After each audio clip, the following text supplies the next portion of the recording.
Hello everyone and welcome to another Unreal video. Today we're going to be covering Vertex painting and a few of its applications here in Unreal 5.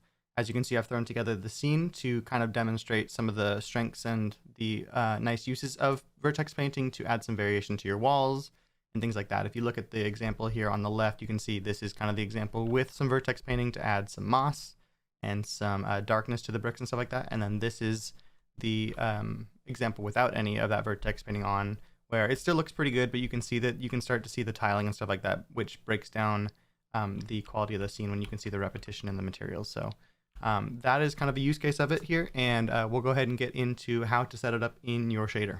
So this is the overview, where basically I have two different types of materials. I have the brick and the moss and all the textures that are applicable to those. I've got parameters for tiling, so I can control the tiling scale of both the brick and the moss separately. I've got a height mask, which is used here for my lerping. I have a height lerp so that it applies more to the cracks in between the bricks before it applies to the top of the bricks. And then that's really it. You have a vertex color here, which is what we're going to show you later how to actually utilize that, but it'll be how you can choose to mask off which material is showing, how to make those additions to it. And then the last thing I guess here is just instead of bringing in a whole new texture of a darker brick, basically I just had it multiplied by the original material brick color, and then you can control that darkness here. So that's a way to get a new effect, to add some variation without having a whole new texture that has to be get another draw call for. So yeah, so that's kind of the quick dirty overview. Hopefully I scrolled around enough that you can kind of pick up what that is if you need to, but we're gonna actually go ahead and jump into a fresh material and build this from scratch now. So to go ahead and begin making the material, we're gonna go ahead and right click anywhere in our content folder, make a material. I'm going to name mine Vertex Painting Tutorial. You can name yours whatever you would like to. And then we're going to go ahead and open it up.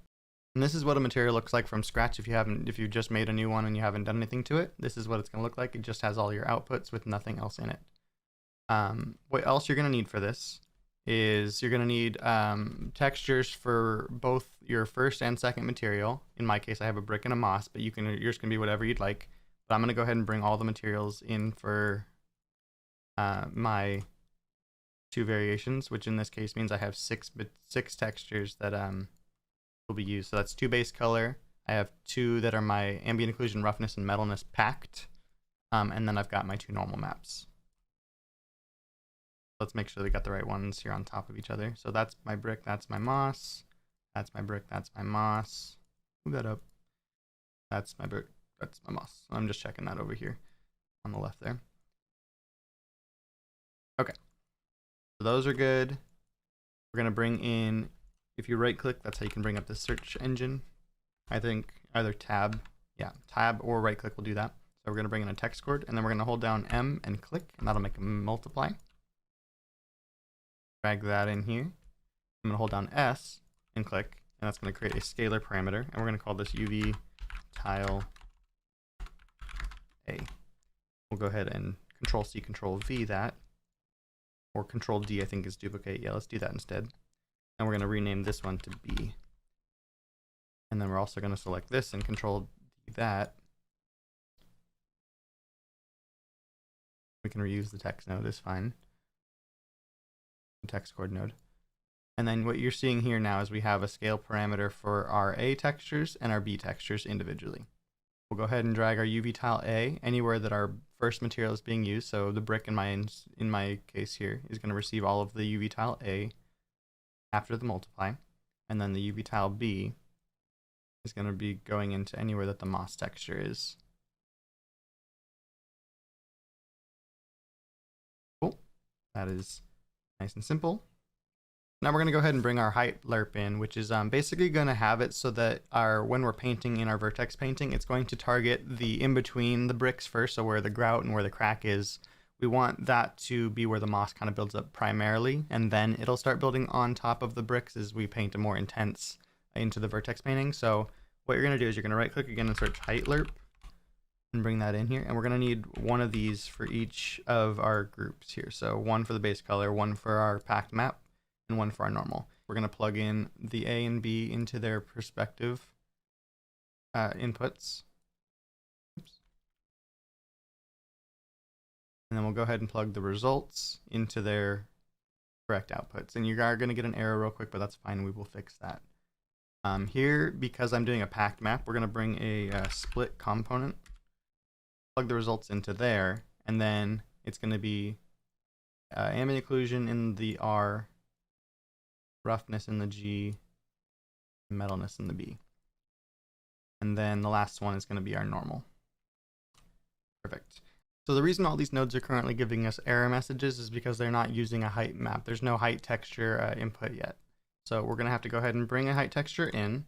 If you are using a height lerp, I will show you also how to use a non-height lerp as well in a second for another one of the vertex painting channels we're going to use.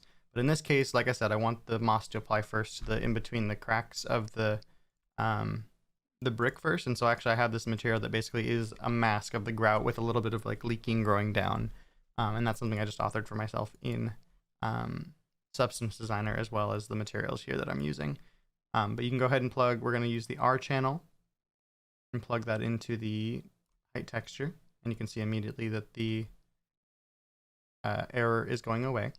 So really the last thing we need here before this is ready to go and be ready to use for vertex painting is we need to bring in that vertex color information so that the shader knows what to use in order to actually do the masking of putting moss on top of brick.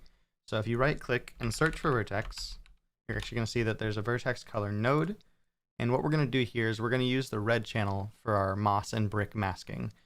So if we click the red pin and drag that into the transition phase pin of all of our height lerp nodes, this material is actually all ready to go to be used for vertex painting.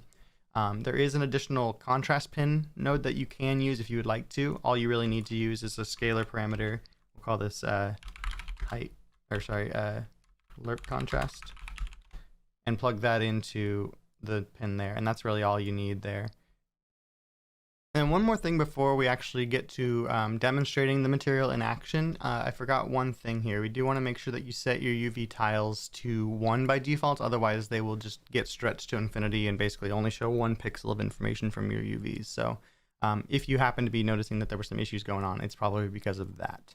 So go ahead and make sure to set their defaults here to a value of 1, make sure to hit save, and then we're ready to demonstrate this material in action.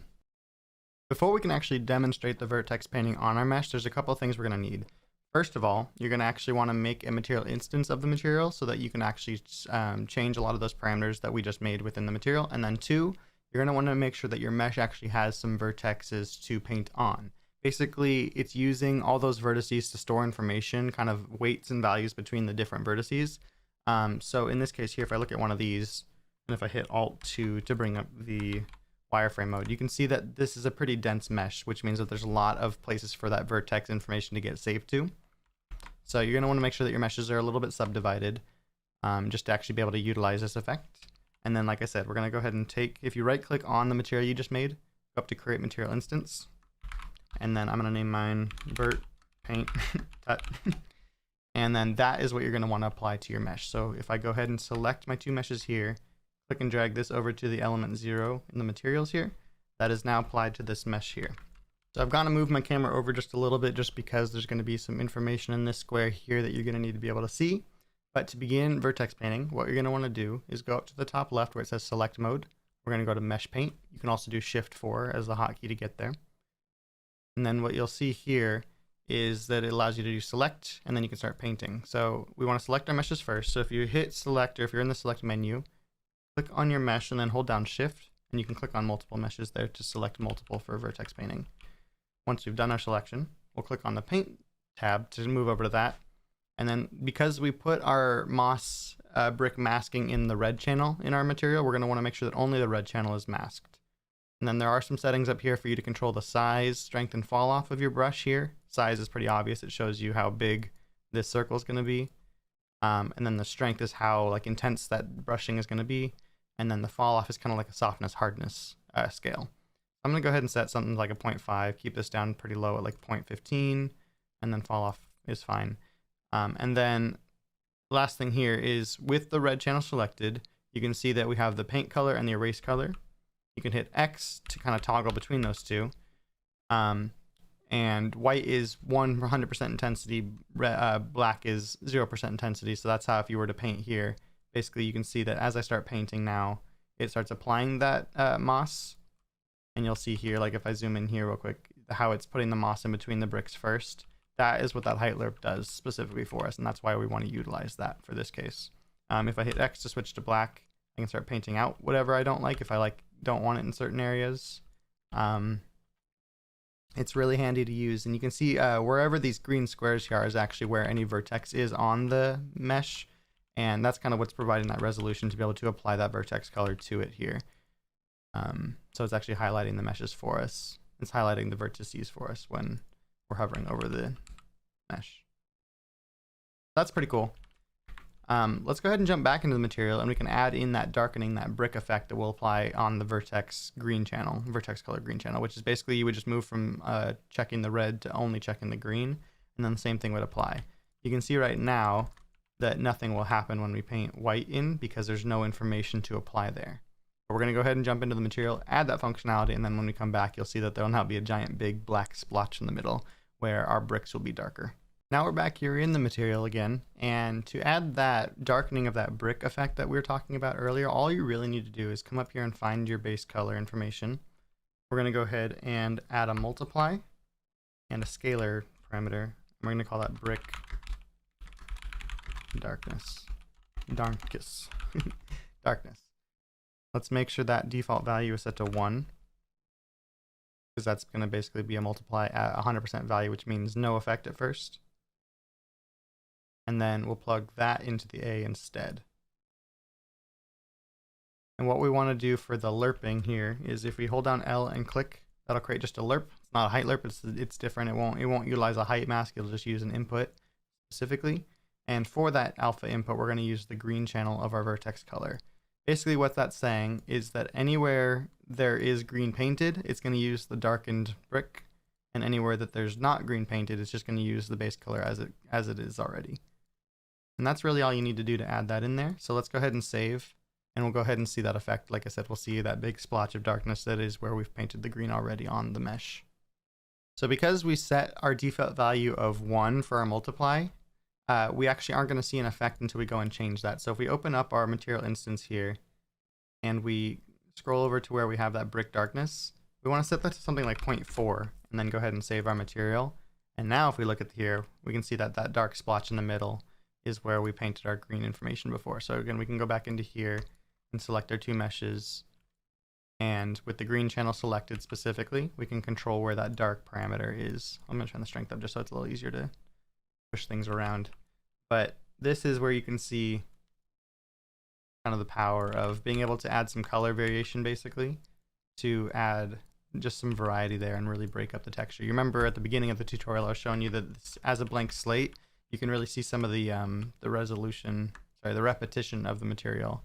But this really helps to just kind of hide it really nicely by adding some quick variation in a way that's really only using one material and just a couple of textures to make some nice changes. That really just adds an overall level of variety and just like depth to the scene that is missing without it. So that's really all I have for you guys today. I hope you found that useful and you learned a little bit about how to apply vertex painting to your scenes to kind of just bring out that next level of quality to them.